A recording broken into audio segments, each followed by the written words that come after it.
Well, hi everyone. Welcome to part 3 of the FIFA Racing Virtual Open Day. Of course, things are a bit different this year. We'd love to have you all here and see you in person, but we'll do it the virtual way. And a big thanks to everyone who's watched the first couple of episodes. A big thanks to all of those people who have liked and shared across the different social media platforms. You win your caps, you win your vests, and of course you have a chance to go into the draw to win 2.5% of a lovely young horse, all expenses paid for the year, is the big prize at the end of these virtual open days.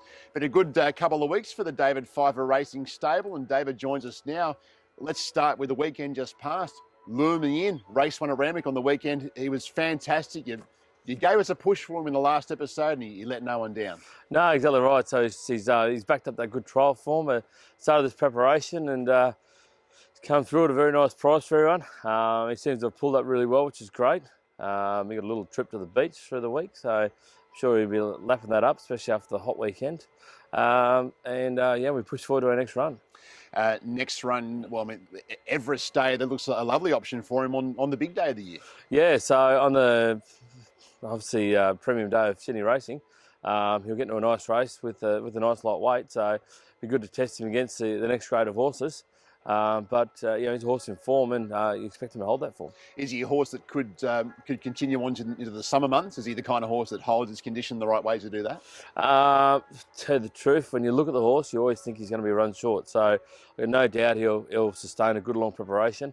The key thing with him is probably races that are run true speed and firm tracks. So we're in at that right time of year. We're going to get them firm tracks, and now we're just going to find the right race to suit. We move out of the spring into the summer months, and we can maybe touch on some horses to look out for. Tried horses you've done very, very well with over the time, and there's a new horse in your yard named Plaguestone. Plaguestone is a horse that punters may well know. Tell us a bit about Plaguestone and what you think he can reach level-wise. Yeah, so he's been a lovely horse throughout his career. I've even backed him myself along the way. And I was lucky enough to pick him up at those recent sales at the Gold Coast. I think they're traditionally the June sales, but I think they're sold in August. But he's a lovely style of horse. He's got great form on his record, and I'm hoping I can replicate that form and try and get him in a few more stakes races over the summer months, and obviously throughout his career. He's been in the stable for a little while now. Yeah, so he's done a few weeks. Sorry, I should start that again. Actually, he done about a month's spell out at Wild Oaks. Done a few weeks pre-training out there. Coming to the stables, has probably had about 3 weeks work underneath him. He's done a few bits of pace work. I'm probably about 2 weeks from a barrier trial with him now. Horses like Ghostly have been so good for you. Sanction, they love a trip to Wagga, to the right kind of races. A horse like Plaguestone might find himself down that way as well. Who knows? Yeah, exactly right. So he's got a lot of options around for him at that sprinting level. We just got to sort of pick the eyes out of him and see where we want to go. I think through summer it's going to be the right time to target him. He's also got wet form as well, so it means we can keep an eye on them winter months as well. So, but we have had a bit of luck with them and tried horses in the past. Also, one I've had a few years ago called Tarzan Black. Yeah? He won multiple city races throughout the Sydney tracks. And let's touch on Ghostly. He's been a wonderful horse for his owners. Is there a swan song coming up for him? What's left for Ghostly to prove? Probably not a lot left to prove. He's a 7-year-old. He's loving his racing at the moment. Loves being kept fresh. He loves a little trip to the beach. I'm hoping to maybe give him one last crack at a Wagga Town plate, and that might be his swan song. But race performance will tell us how his future lies. But at the moment, he looks $1 million in the coat. He's racing well enough, and he's a stable favourite. He's a lovely charactered horse, but he's also a favourite to the owners as well. So he's been very profitable to that degree, and hopefully continues. There are some other horses that are really worth following into the summer months. There's a couple here to talk about. Monty Ditto, unlucky not to win a few more races last preparation. How's Monty Ditto come up for the summer? So Monty Ditto's had one trial this prep already. Looked really nice in his trial. He's set for another trial, and then we'll be off to the race with him. I think through them November, December, January months, he'll be a solid Saturday runner. He's still got a rating of a horse that can be performing at midweek grade, but I've no doubt that soon enough he'll be very, very quickly stamping himself at a Saturday race course and being highly prominent. Another nice horse is Broken Arrows. Did some good things last preparation. Again, sometimes on race day, luck's never quite gone his way. What are you seeing with Broken Arrows at the moment? So last preparation, we run into a few wet tracks, which he got through, but I just think it tarnishes his turn of foot he has. He's got a sensational turn of foot when you get that right race for him, and it's always more prominent on top of the ground. We took him up to Brisbane. We got that firm track, we got that speed, and he won up there. But yeah, we come close to the carnival time. You know, he's probably just off a carnival horse, especially in the Everest carnival time. It's pretty tough. But look, he's ready to trial in a couple of weeks' time, and through. Same again with them summer months coming up. I think he'll be a horse that'll perform solidly on a Saturday grade. Another horse that maybe not quite at the level yet of those two horses who we're keen to see back soon is Missile Heat. Is he far off coming back in? So same again, he's had one trial, he's going to have another trial soon, and then we'll look at just a soft target with him out the country first up. He's a horse who does have ability.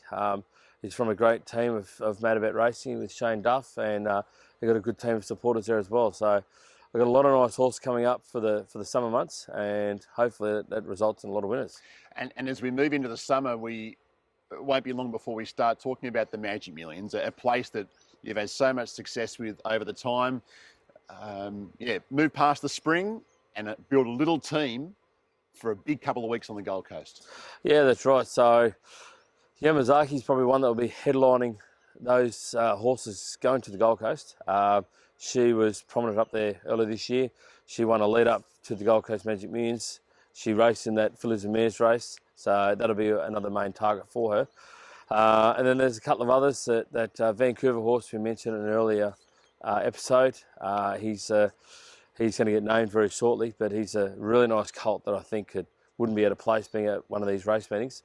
And then they also have these wildcard races that if you were homebred or didn't go through a sale, you can probably win one of these wildcard races and get yourself into a big race day like that. So, and all them races on the day are worth very, very good prize money. So you'll be mad not to try and be involved. Okay, some exciting months ahead for Pfeiffer Racing heading into the summer months. Some horses there well worth following and looking forward to.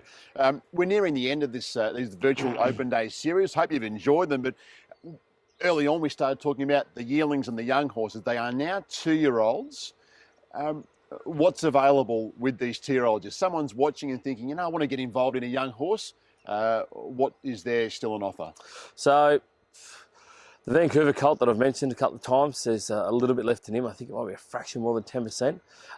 There's a really nice Vancouver filly out of Zefta, we've mentioned in a previous episode. We got her from that same sale. We got Plaguestone. I think there's about 25% left in her. And there's also a couple of cheaper ones there that we haven't really mentioned. There's a really nice press statement filly there that galloped this week and was very sharp out in the grass. She's only small, but I think she's got a nice little motor.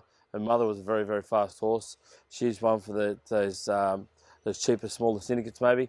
And there's a couple of other horses there as well. So I'd be looking to get in contact with Mitch, the racing manager, through my website, and he can send you a full list of all the ones that are involved. But look, the two Vancouver horses are probably the two headline ones that I've still got shares left in. And go and do your stats on press statement. He's doing a nice little job at the moment. He's thereabouts with some nice runners. Well, I think it's the same with Vancouver. They're sort of looking like horses are going to be better 3-year-olds, but they're doing a great job. And I think every time you look at these pedigrees or these progeny that come out of these stones, they're all looking like their father as well. Yeah, can't believe there's anything left in those Vancouvers. They will not last long. Another horse we haven't spoken too much about, looks exciting. There's a more than ready colt that's in the barn at the moment that you want to tell us a bit about. Yeah, so he's a horse that was meant to be getting prepared for the breeze up sales. He's a nice style of horse. He's not the biggest of horses, but I know a few horses in the pedigree. Most of them aren't that big. But he's zipped up here on the track in really nice time. The pedigree is just spits out winners everywhere. Probably the most prominent one is that Rosa Man, who's won multiple races in town here in Sydney. And like I said, he's won more than ready, which is a very, very proven stallion. And I think he stands for a lot more than what the asking price is for him. Champion sign more than ready. They're good on good tracks, but then you get a little bit of rain around the place and they excel even more. Excel even more, yeah. But they're a bit very much a good side to a degree if they can produce sprinters or stayers. So he's been a great staying through it in Australia. So have you done much with this horse as yet? Just I haven't sold any of them yet. I've only just worked it out this week that we're going to get him out there and syndicate him. I know a few people have already expressed interest, and I reckon he'll sell himself pretty quickly. So he's, like I said, a nice style horse. He's zipped up really nice here. Shane Rose at Bimberdine Park broke him in, and he gave him a very, very high rating. And I think Shane's even looking to get involved as well. Well, we're nearing the end of the third edition of David Pfeiffer Racing Virtual Open Day. It's now time to win a couple of prizes, punters, a couple of hats and a vest. Is it the vest? Or like the that vest? Vest? Yes, that's it. How about the model? Tremendous work, David. Just let me walk it out. Let's go with the hats for a start, and we'll draw. And I won't even look. The first hat goes the way of Graham Teasdale. Good on you, Graham. Congratulations. Good man. Okay, let's go to our next hat winner. And that goes the way of Dean Marston. Good on you, Dean. Beautiful. And this is for the vest. You look just like David in this vest. A little drum roll going for you. This little drum roll.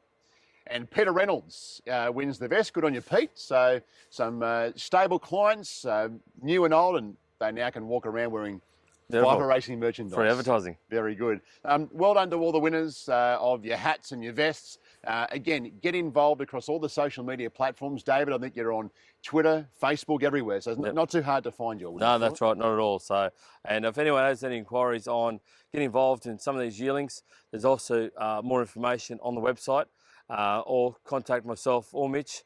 All the information will be on the website, and we can send you all the pedigrees, the photos, videos, the prices for all these yearlings. And there might be a couple of extras on there that haven't been mentioned, but Mitch will be sure to fill you in on anything you need.